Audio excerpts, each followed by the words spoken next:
E agora nós vamos entrar no tema que é um tema do momento.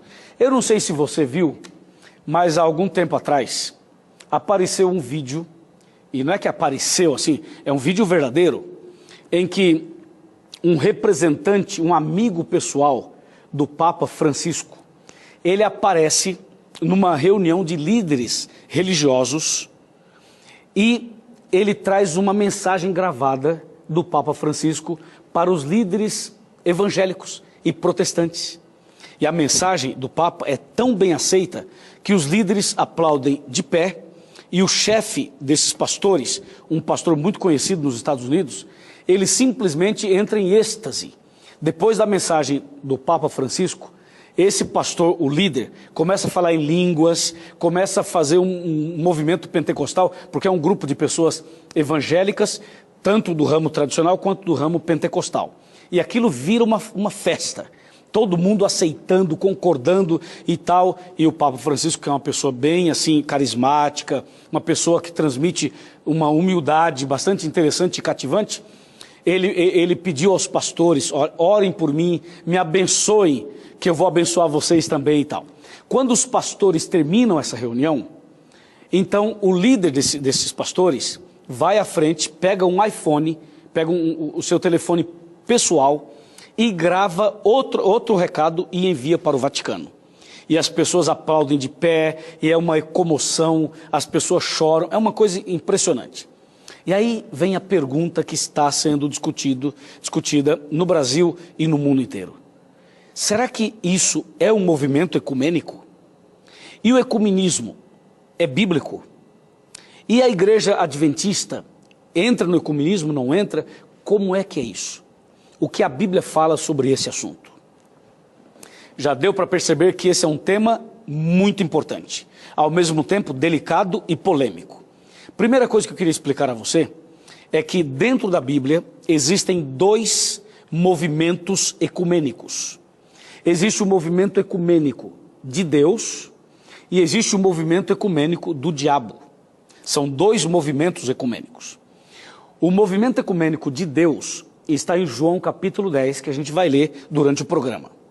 O movimento ecumênico do diabo está em Apocalipse 16, que a gente também vai ler aqui durante o programa.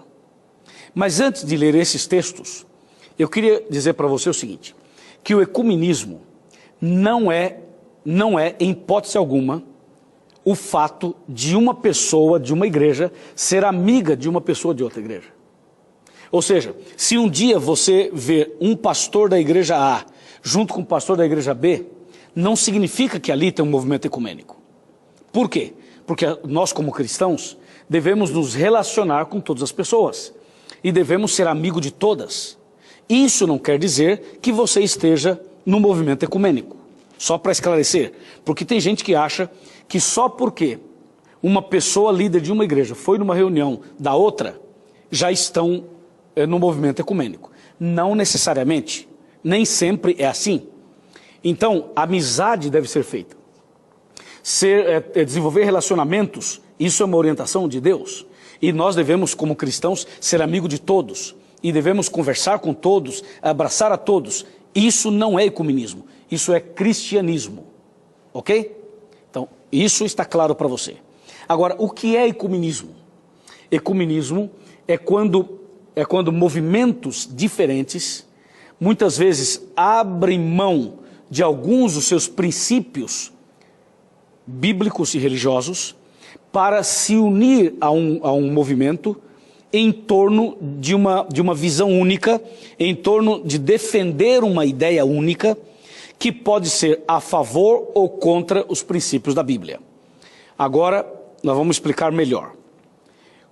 O ecumenismo que a Bíblia menciona, do lado do mal, envolve a união de igrejas e envolve a união também da política com a religião. Deu para você entender? Vou repetir.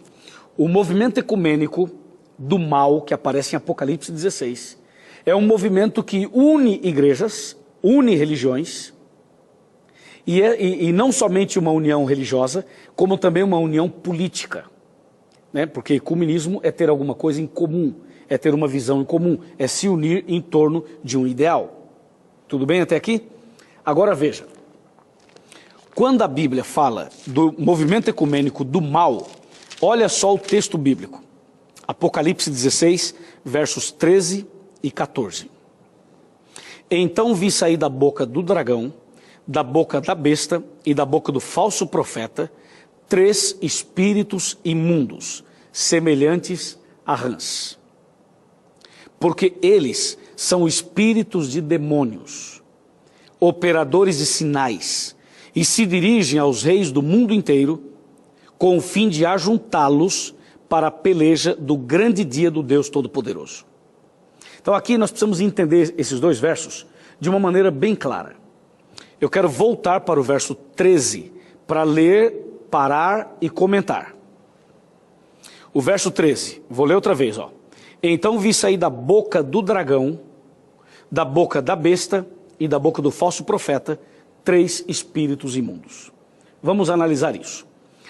Quando a Bíblia fala dragão, besta e falso profeta, aqui está uma contrafação da Trindade. Entendeu? A Bíblia menciona a Trindade, que é o Pai, o Filho e o Espírito Santo. E aqui está a Trindade do mal, que é o dragão, a besta e o falso profeta. Quando a Bíblia diz, vi sair da boca do dragão, da boca da besta e da boca do falso profeta, 3 espíritos imundos, veja que o assunto aqui é espiritual. Esses 3 espíritos imundos são 3 movimentos religiosos, entendeu? Um movimento religioso sai da boca do dragão. O movimento religioso é uma obra-prima do próprio Satanás, certo? O outro movimento religioso sai da boca da besta, ou seja, a besta do Apocalipse dirige um movimento religioso. E o terceiro espírito imundo, ele sai da boca do falso profeta. Ou seja, tem a ver com um outro movimento religioso que se diz profetas de Deus, que se dizem porta-vozes de Deus, mas na verdade são falsos profetas. Então esses 3 espíritos imundos são 3 formas de religiões, são 3 movimentos religiosos. E esses 3 movimentos religiosos, que historicamente estavam separados, a Bíblia diz que eles vão se unir. Esse é o ecumenismo do diabo. Veja o verso 14 agora, o verso 14. Diz assim, porque eles são espíritos e demônios. Ou seja, quem dirige o movimento do dragão são os demônios. Quem dirige o movimento que saiu da besta são os demônios. E quem dirige o movimento religioso, que são os falsos profetas, também são os demônios. Por isso que o verso 14 fala assim, porque eles são espíritos de demônios. Essa é uma afirmação bíblica. E o verso 14 continua dizendo assim, operadores de sinais. Essa expressão, operadores de sinais, está dizendo, eles fazem milagres. Milagres, entre aspas. Porque você sabe que o diabo também faz os seus milagres. Mas tem toda uma artimanha por trás disso. Então entenda, operadores de sinais. O que são esses sinais? São esses milagres, essas coisas que muitas vezes aparecem por aí, que encantam as pessoas. Entendeu? As pessoas são atraídas pelos milagres. Cuidado, hein? Porque nem tudo que reluz é ouro. E nem sempre onde há fumaça, há fogo. Às vezes é só fumaça. Então, o texto bíblico diz que esses 3 espíritos imundos, eles são espíritos de demônios e que operam sinais. Ou seja, a estratégia desses 3 movimentos religiosos aqui, uma das estratégias é fazer milagres, é fazer curas, é fazer coisas sobrenaturais. Por quê? Porque as pessoas são fascinadas pelo sobrenatural. Então, se acontece algo sobrenatural na vida de uma pessoa, essa pessoa não quer saber se a Bíblia apoia, se não apoia, se é da vontade de Deus ou se não é. Simplesmente a pessoa diz o seguinte, eu fui beneficiado com isso, eu fui beneficiada com aquilo, eu fui abençoado por essa ou por aquele milagre. Então a pessoa, ela não está preocupada se aquilo tem base bíblica, se não tem, se aquilo tem aprovação de Deus ou não. Por isso que uma das estratégias do inimigo é fazer os sinais, é fazer as maravilhas, é fazer esse movimento de milagres que atrai e encanta tanta gente. E como tem gente enganada por aí, porque estão simplesmente indo atrás de milagres. E esquecem da Bíblia, esquecem de estudar a Bíblia, esquecem de seguir o certo, fazer o que é certo. E esse é um problema gravíssimo. O texto bíblico continua dizendo, operadores de sinais, e aí continua, e se dirigem aos reis do mundo inteiro. Ou seja, esses três espíritos imundos, da boca do dragão, da boca da besta e da boca do falso profeta, se dirigem aos reis do mundo inteiro. Quando a Bíblia usa a expressão aos reis, está usando uma expressão tipicamente política. Por quê? Porque a expressão reis aqui, na linguagem de hoje, seriam os governantes, seriam os líderes políticos, sejam eles reis, sejam eles parlamentares, sejam eles deputados, sejam eles presidentes. Então diz a Bíblia que uma das estratégias desse ecumenismo aqui, um deles é fazer milagres, o outro é se dirigir aos reis do mundo, ou seja, é ter o apoio político, é mexer com a política, é mexer com as leis do país, é tentar se infiltrar na administração pública para alcançar os seus objetivos. E você sabe como tem pessoas que usam a Bíblia, a religião e a fé como um trampolim político para entrar na vida pública dos reis, como diz aqui. Então, a Bíblia nos chama a atenção ao dizer que eles se dirigem aos reis do mundo inteiro. Então aqui está claramente um movimento ecumênico, que mistura religião e política, que mistura igreja e política. E o verso 14 continua dizendo, ele se dirige aos reis do mundo inteiro com o fim, com o objetivo de ajuntá-los para a peleja do dia do Deus Todo-Poderoso. Então, o objetivo desses três espíritos imundos é ajuntar, ou seja, é o ecumenismo, é unir esses movimentos todos, unindo política e religião, fazendo essa unificação. Para quê? Para uma perseguição, para uma batalha, para uma peleja. E o texto bíblico é claro. Então o povo de Deus vai sofrer uma perseguição por causa desse movimento ecumênico. O movimento ecumênico onde se une o movimento que sai da boca do dragão, da boca da besta e da boca do falso profeta, eles já estão unidos. Só que a união ela é feita de uma maneira muito inteligente, por trás dos bastidores. Quando os membros dessas igrejas, desses movimentos, forem perceber, já estarão praticamente unidos. Porque a estratégia envolve leis, envolve alianças, envolve conchavos. Tudo isso está acontecendo atualmente. O problema é que as pessoas estão se unindo em torno de um ideal mais político e, religiosamente falando, água com açúcar, porque, na verdade, essas pessoas não querem estudar a Bíblia. Eles não examinam a Bíblia com seriedade. A Bíblia, para essas pessoas, é mais que um livro assim de história, um pouco de filosofia e tal. Eles não levam a Bíblia tão a sério como deveriam levar. E hoje, você pode observar que uma das estratégias ecumênicas está diante dos nossos olhos, em que as igrejas modernas e também as tradicionais já não se aprofundam mais na Bíblia. Hoje o foco está mais na música, sabe, naquele negócio de você entrar num clima espiritual, de você falar, ai que lindo, ai glória a Deus, ai aleluia e tal. E as pessoas vão nesse ritmo e elas esquecem da Bíblia. E simplesmente elas se deixam levar pelo que o pastor fala, pelo que o sacerdote fala, pelo que o papa fala, pelo que o líder espiritualista fala. E a pessoa não lê a Bíblia, não segue a Bíblia seriamente como deveria seguir. Então, eu chamo a sua atenção para a Bíblia, para a palavra de Deus, e não para o que as pessoas andam falando ou pensando ou estruturando por aí. Ficou claro para você? O ecumenismo do mal está unindo religiões e igrejas contra princípios seríssimos da Bíblia. Princípios seríssimos da Bíblia. Eu vou mencionar no próximo bloco alguns desses princípios seríssimos que esses três movimentos de Apocalipse 16 simplesmente ignoram porque eles têm um outro objetivo, um outro foco.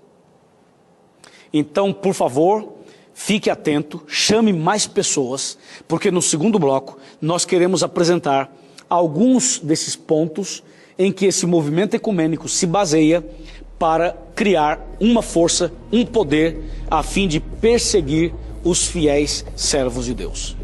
Tá bem? Fazemos um intervalo agora, depois eu volto com você. Um abraço e até lá. No primeiro bloco, nós analisamos Apocalipse 16, versos 13 e 14. E agora nós queremos continuar esse tema sobre o ecumenismo. E como eu havia prometido no bloco anterior, nós queremos agora mencionar e destacar alguns pontos em que já poderíamos considerar pontos, fatores de união, de ecumenismo. Alguns aspectos interessantes. Por exemplo, se você observar bem, antigamente, e esse antigamente que eu falo há uns 20, 30, 40 anos atrás, a divisão era muito clara. Era assim, católico, protestante e espírita. Você lembra disso? Inclusive, o católico dizia assim, ó, cuidado que ali é crente. Então, a expressão crente era uma expressão até meio pejorativa. Lembra disso? Quem tem mais de 40 anos, com certeza vai lembrar. E quando falava em espírita, fulano de tal espírita, a gente falava assim, uau, que coisa, dá medo, esse é o espírita e tal. Então, alguns anos atrás, essa divisão, essa separação era muito mais acentuada. Se você observar hoje, as coisas já não são mais assim. Primeiro que não se dirigem mais aos evangélicos como crentes, e sim como evangélicos. O termo vai ficando mais suave, a separação vai diminuindo e os conflitos vão acabando. Você pode falar assim, mas pastor, isso não é positivo? Sim, isso é positivo em certo sentido. Mas em outro sentido, isso também pode ser negativo. Em que sentido eu estou falando? É que, na verdade, o que está acontecendo hoje no mundo é um movimento ecumênico. As igrejas estão trabalhando para se unirem. E essa união, que também parece ser boa, você já percebeu no bloco anterior que existem duas uniões, ou seja, dois ecumenismos. Um que é de Deus, vou falar daqui a pouco, e o outro que é de Satanás. Então, esse de Satanás, que é bem sutil, que envolve engano por trás, é esse que a gente leu em Apocalipse 16, quando apresenta os 3 espíritos imundos semelhantes a rãs. E tem alguma coisa bem clara em comum entre os 3. Tanto o espírito imundo da boca do dragão, quanto da boca da besta, quanto da boca do falso profeta, os 3 movimentos religiosos, eles são claramente contrários contra os 10 mandamentos. Isso é um problema sério. Veja, os 3 movimentos mencionados em Apocalipse 16, que estão trabalhando pelo ecumenismo, os 3 são contra os 10 mandamentos. Talvez você possa falar o seguinte, mas pastor, contra os 10 mandamentos? Será que alguém é contra os 10 mandamentos? Essa expressão não é muito forte? Não é muito forte não. Só que a forma como eles são contra os 10 mandamentos é uma forma também sutil. Ou seja, quando você pega os 10 mandamentos da Bíblia, que estão em Êxodo capítulo 20, você vai perceber o seguinte, os 10 mandamentos, dando uma lida assim, você vai notar que a maioria dos mandamentos a maioria das pessoas aceitam. Só que tem um mandamento, ou 2 mandamentos, em que as pessoas não aceitam. E o livro de Tiago, no capítulo 2, verso 10, diz assim, aquele que tropeçar em um mandamento é culpado de todos. Ou seja, se você aceita os mandamentos, mas você aceita somente 9, ou aceita 8, e não aceita 1 ou 2, é como se não aceitasse nenhum. Então, faz um teste. Pega os 10 mandamentos de Êxodo 20, vai lá na sua igreja e pergunta ao seu pastor, ao seu sacerdote, ao seu líder espiritual, fala assim, escuta, a gente precisa obedecer esses mandamentos aqui, de Êxodo 20, e você vai se surpreender com a resposta dele. Você vai perceber que tanto o mundo evangélico, quanto o mundo católico, quanto o mundo espírita, eles concordam claramente que os 10 mandamentos não são obrigados, nós não somos obrigados a obedecê-los. e que o importante é que você seja uma pessoa caridosa, que você faça o bem ao próximo, o importante é que você ame as pessoas, entendeu? Não importa se você obedece ou não obedece. O importante é o amor ao próximo. Então, nessa linha de raciocínio, eles vão deixando de lado uma coisa que é fundamental e que é vital. Não esqueça que os 10 mandamentos, eles foram escritos pelo dedo de Deus. Foi Deus quem escreveu em 2 tábuas de pedra. E esses mandamentos, eles são eternos e também são imutáveis. O homem não pode mudá-los. O homem não pode simplesmente dizer, isso aqui não tem valor. Por quê? Porque por trás dessa ideia que é contra os 10 mandamentos, está a mão de Satanás. Porque o inimigo de Deus, ele é que não aceita os 10 mandamentos. O inimigo de Deus é o maior transgressor de todos. Por isso ele foi expulso do céu, por ser um rebelde, por ser um transgressor, entende? Veja, por exemplo, o que diz aqui Apocalipse 12, verso 17. Irou-se o dragão contra a mulher, e foi pelejar com os restantes da sua descendência, os que guardam os mandamentos de Deus e têm o testemunho de Jesus. Viu? Esse texto é muito claro quando diz que o dragão, o diabo, ele está irado contra a igreja que guarda os mandamentos de Deus. Então, um item que é um fator de ecumenismo do mal é quando as igrejas se concordam e se reúnem para concordar que os 10 mandamentos não são necessários. Entendeu? Esse é um ponto. O outro ponto que está mais ou menos ligado, está totalmente ligado a esse assunto dos mandamentos, é a questão do sábado.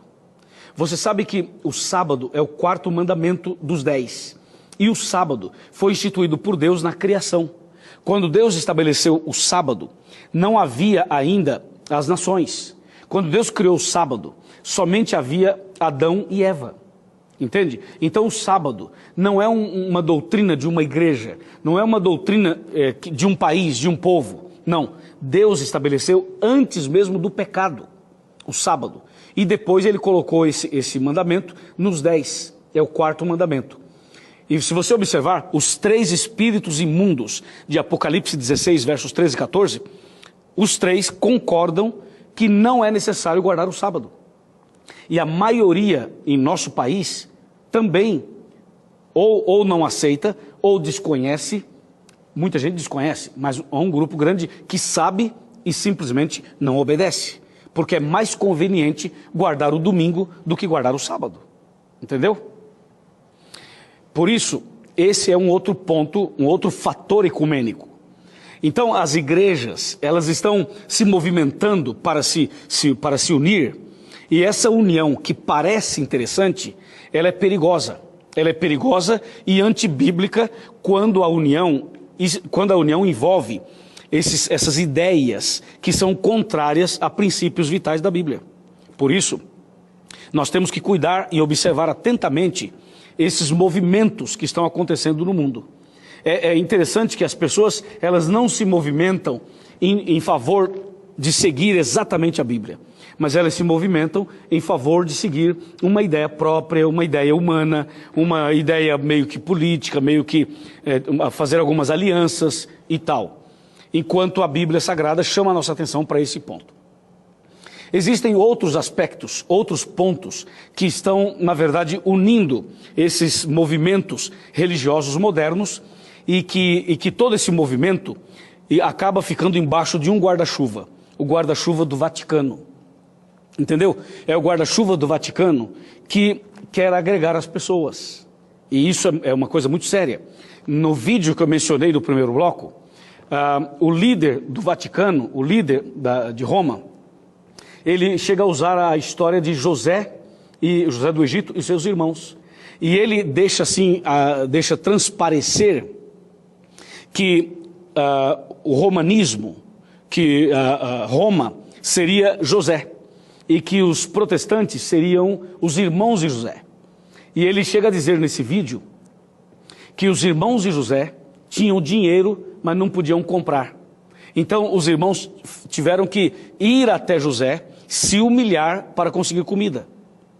Isso me faz lembrar o que está em Apocalipse 13, quando diz assim que aquele que não tiver a marca da besta não vai poder comprar e nem vender.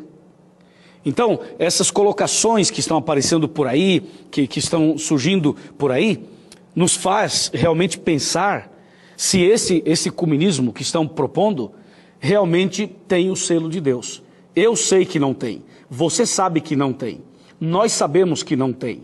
Por isso, a nossa base é essa daqui, ok? A nossa plataforma é essa. A nossa fé está baseada na Bíblia, não no homem, não nos líderes, não na igreja, mas na palavra de Deus. Eu acho que está claro para você, não está? Agora, por outro lado, é importante que você saiba que o Espírito Santo não está parado. É importante que você saiba que Deus não está parado. É importante destacar aqui que Deus também está fazendo um movimento de ecumenismo. Só que a expressão ecumenismo, ela acabou tendo um sentido muito pejorativo. Por isso que quando você fala ecumenismo do bem, pode soar mal para algumas pessoas. Mas a verdade é que Deus está unindo também o seu povo. Deus está unindo os seus filhos. Porque se você observar bem, vai notar que em cada igreja, que em cada religião, existem dois tipos de pessoas. Existem as pessoas sinceras e as pessoas que não são sinceras. Existem, como diz a Bíblia, o trigo e o joio. Exatamente, eu estava conversando com o Bedak, que é um dos nossos câmeras aqui, antes de começar esse bloco, falando exatamente disso. Tem gente boa e gente ruim em todo lugar. Tem trigo e joio em todo lugar. O que é que Deus está fazendo? Deus está trabalhando para que as pessoas sinceras, para que as pessoas que são chamadas simbolicamente de trigo, Deus está trabalhando para que essas pessoas saiam do erro, saiam do caminho errado e se unam ao povo de Deus no caminho certo. Então é isso que eu chamo de ecumenismo do bem. É quando o povo de Deus é chamado pelo Espírito Santo para se unir em torno da verdade bíblica. E então está acontecendo hoje no mundo essa separação. Por um lado, tem o ecumenismo coordenado por Satanás. E por outro lado, você vê Deus trabalhando para unir o seu povo, para unir as suas ovelhas, para unir os seus filhos. Eu vou lhe mostrar agora esse aspecto positivo da obra de Deus unindo os seus filhos no mundo inteiro. Vamos para João capítulo 10. Aqui, versículos, nós vamos pegar o verso 14, o verso 15 e o verso 16. Está escrito: eu sou o bom pastor, conheço as minhas ovelhas e elas me conhecem a mim. Assim como o Pai me conhece a mim, eu conheço o Pai e dou a minha vida pelas ovelhas. Veja agora o verso 16. Ainda tenho outras ovelhas não deste aprisco. A mim me convém conduzi-las. Elas ouvirão a minha voz, então haverá um rebanho e um pastor. Está muito claro, não está? Então você percebe nesse texto que Deus tem ovelhas em outros lugares. Ovelhas em outros apriscos. E o que é que Deus está fazendo? Deus está fazendo o seguinte: a mim me convém conduzi-las. Então o próprio Deus está trabalhando para buscar as suas ovelhas. O próprio Deus está trabalhando para buscar os seus filhos que estão em lugares diferentes. Por isso o texto bíblico diz que um dia haverá um rebanho e um pastor. Isso é o ecumenismo de Deus. Essa é a união de Deus, que é contrária, diferente, totalmente diferente daquele que a gente leu lá em Apocalipse 16. Entende? Então, diante dessa revelação, dessa verdade, você e eu precisamos tomar alguns cuidados especiais. E um desses cuidados especiais é o seguinte: ok, será que a minha igreja, será que o meu pastor, o meu sacerdote, o meu líder espiritual, será que o lugar onde eu congrego, será que eles estão seguindo exatamente a Bíblia? Ou será que estão seguindo ideias humanas? Será que o que os meus líderes estão pregando e ensinando, será que isso está realmente de acordo com a Bíblia? Então esse é um ponto muito sério. Veja, ultimamente eu tenho percebido que muitos membros de igrejas em geral, eles vão muito mais pelo que o pastor fala do que pelo que a Bíblia fala. Você já percebeu isso? Por exemplo, vou dar um exemplo para você. Eu estou com a Bíblia aqui, certo? Se eu colocar a Bíblia aqui na minha mesa, pronto, já não tenho mais Bíblia nas mãos. Se eu começar aqui a falar coisas e profetizar e falar coisas da sua vida e revelar e não sei o quê, eu sei que tem uma multidão de gente que vai crer no que eu vou falar sem a Bíblia. Veja, a palavra de Deus está fechada. Mas eu aqui começo a falar, a profetizar, Deus está me revelando isso, está me revelando aquilo, olha aqui minha irmã, olha aqui meu irmão, e tal, e tal, e tal. Então veja, as pessoas hoje, elas estão indo mais para este lado. Elas ouvem mais a voz do pastor, a voz do seu líder espiritual, do que da Bíblia. Isso é impressionante. E aí você precisa tomar cuidado, porque se as pessoas não estão usando a Bíblia para ensinar a você o caminho certo, você deveria acender a luzinha vermelha. E você deveria tomar cuidado. E para ser bem sincero, você não pode continuar num movimento onde não se ensina a Bíblia. E quando eu falo ensinar a Bíblia, eu não estou falando de pegar um versículo somente e fazer um sermão de 1 hora, embora isso também seja importante e necessário, mas eu estou falando de ensinar a Bíblia, ensinar a maneira correta. Por exemplo, qual é o ensinamento bíblico sobre a morte? Você sabe?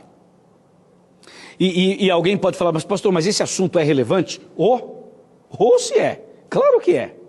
Por quê? Porque tem gente que não entende o que a Bíblia fala sobre a morte. E a pessoa que não entende, ela pode viver uma vida deliberada, uma vida totalmente fora dos princípios, porque ela pode pensar que depois da morte, ela vai ter uma segunda chance. Ela pode pensar o seguinte, bom, eu não preciso ser tão certinho agora, porque depois que eu morrer, alguém vai fazer uma cerimônia, vai rezar uma missa, vai fazer uma oração e tal, e eu vou ter uma outra chance.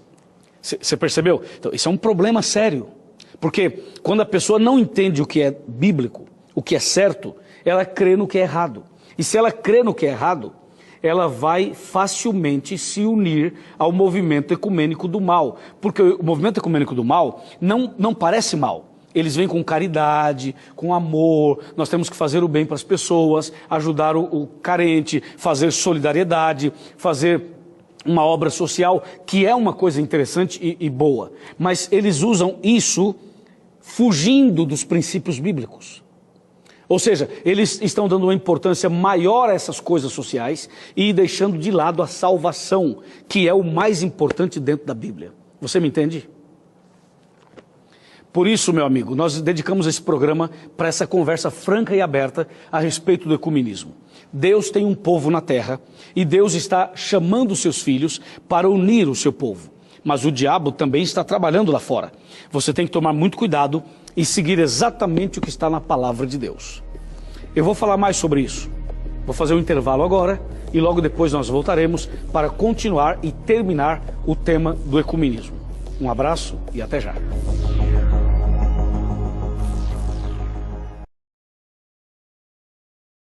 Muito bem, já estamos de volta com a Arena do Futuro para o terceiro bloco desse programa maravilhoso sobre o ecumenismo. Está ficando claro para você? O assunto está chegando claro para você? Eu espero que sim, porque agora nós vamos concluir esse tema mostrando na Bíblia outros pontos interessantes para que de uma vez por todas você compreenda o que a Bíblia fala sobre os dois movimentos. Bem, então ficou claro que em Apocalipse 16 tem o movimento de união por parte do inimigo e João capítulo 10 tem um movimento de união por parte de Jesus Cristo. E que nós precisamos seguir a palavra de Deus e não abrir mão dela jamais. Não abrir mão dela jamais. Você sabe que, ultimamente, nós temos observado nos púlpitos das igrejas, isso aqui é uma coisa muito séria, hein? Mas muito séria.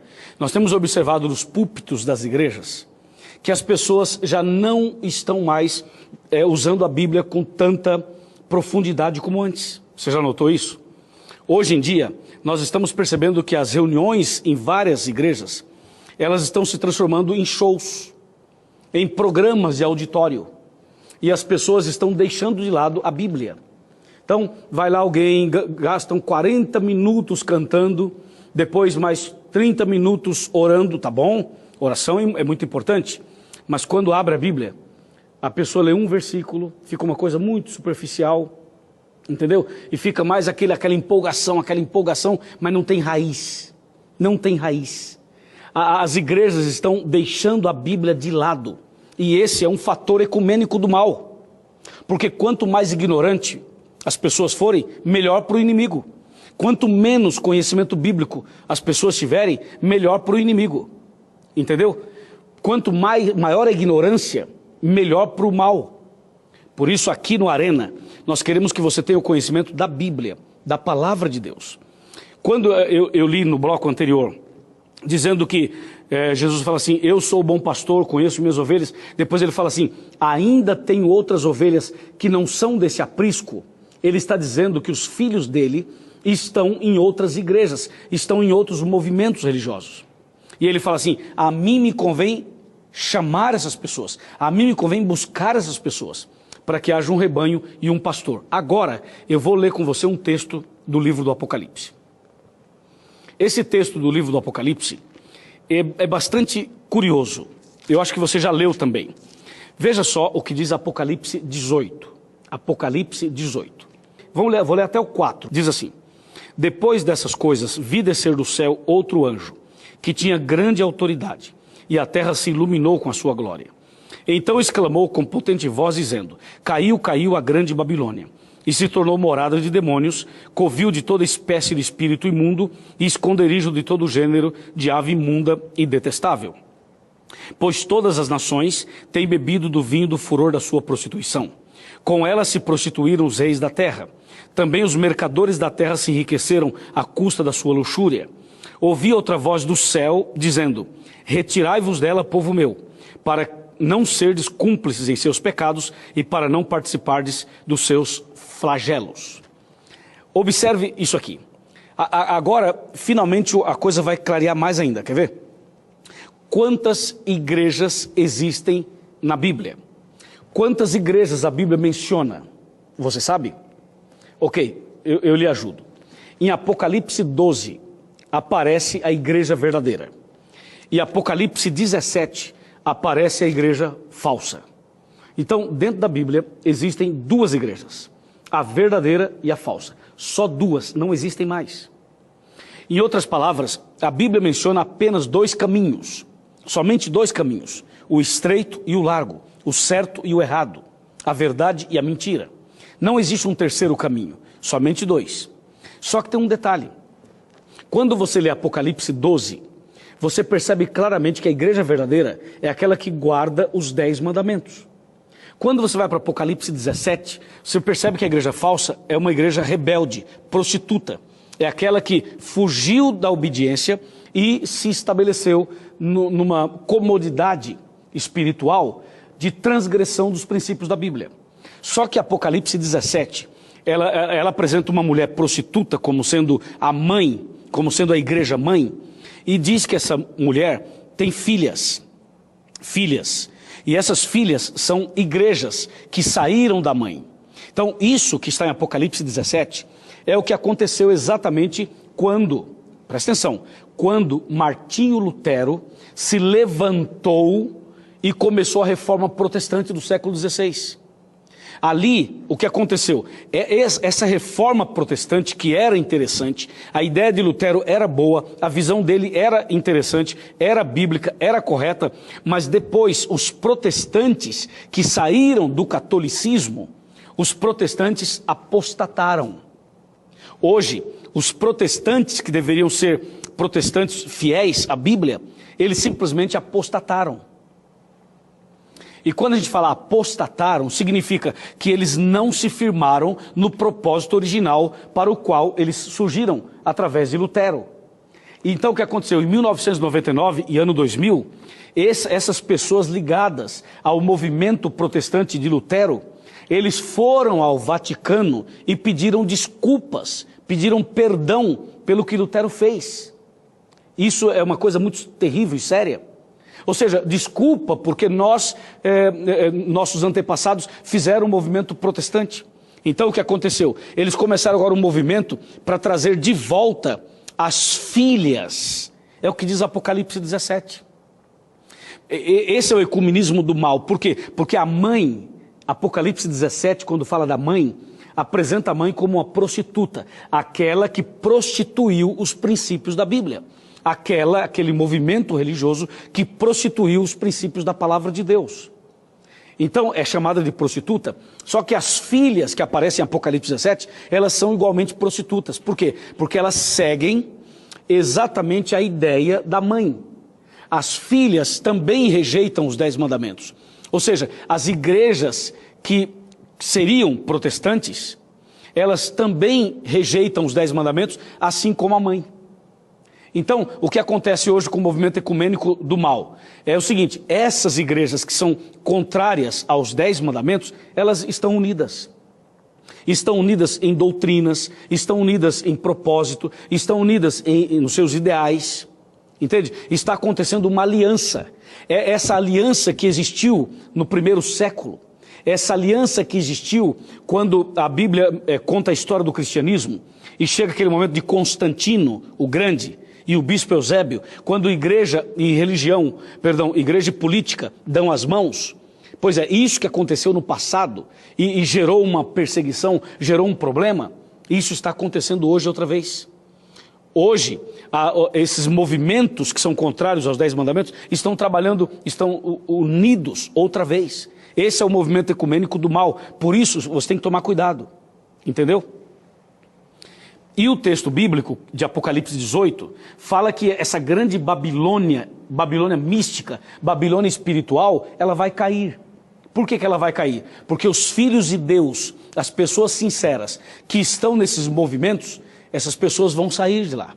Porque a Bíblia diz, Apocalipse 18, verso 4, diz assim: ouvi outra voz do céu que dizia, retirai-vos dela, povo meu, sai dela, povo meu. Então Deus tem um povo que está nesses movimentos também. Deus tem seus filhos lá. E quando ele fala assim, sai dela, povo meu, Deus está dizendo que ele está buscando seus filhos sinceros que estão nesses movimentos prostituídos. E à medida que os filhos de Deus vão saindo dos movimentos errados, então Deus vai cumprindo o seu plano de João 10, quando ele fala haverá um rebanho e um pastor, e ao mesmo tempo a grande Babilônia vai cair. E finalmente, no final da história, ficará claro, estará muito claro, os dois grupos. O grupo fiel e o grupo infiel. Aqueles que guardam os mandamentos de Deus e aqueles que rejeitam os mandamentos de Deus. Aqueles que seguem a Bíblia como ela é e aqueles que simplesmente tentam remendar, tentam encontrar argumentos para justificar a sua transgressão. Entendeu? As duas linhas de pensamento, os dois movimentos, eu acho que está claro. E aí? Aí eu pergunto, e agora? O que a gente tem que fazer? Agora, o que você tem que fazer é o seguinte, é estudar a Bíblia. Não tem outro jeito, meu amigo. Não tem outro jeito. Não fique buscando sonho. Ah, Senhor, me dá um sonho, porque eu preciso que o Senhor fale comigo em sonho. Não fique buscando, ah, pastor, qual é a revelação de hoje? Entendeu? Não é para buscar isso. Entendeu? Não é isso que você tem que buscar. O que você tem que buscar é essa revelação aqui, ó. Essa aqui. Entendeu? A sua revelação está aqui. A revelação que você precisa está aqui. O sonho que você quer está aqui. A resposta que você quer está aqui. A revelação que você necessita está aqui. Não fique buscando nos homens, porque o homem é pecador como você. Nós somos pecadores. Então o homem não pode fechar a Bíblia e agora começar ele querer revelar as coisas para você. Ah, porque o meu pastor é ungido do Senhor. Ok, ele pode até ser ungido do Senhor, mas ele só pode falar com autoridade com esse livro aqui, ó.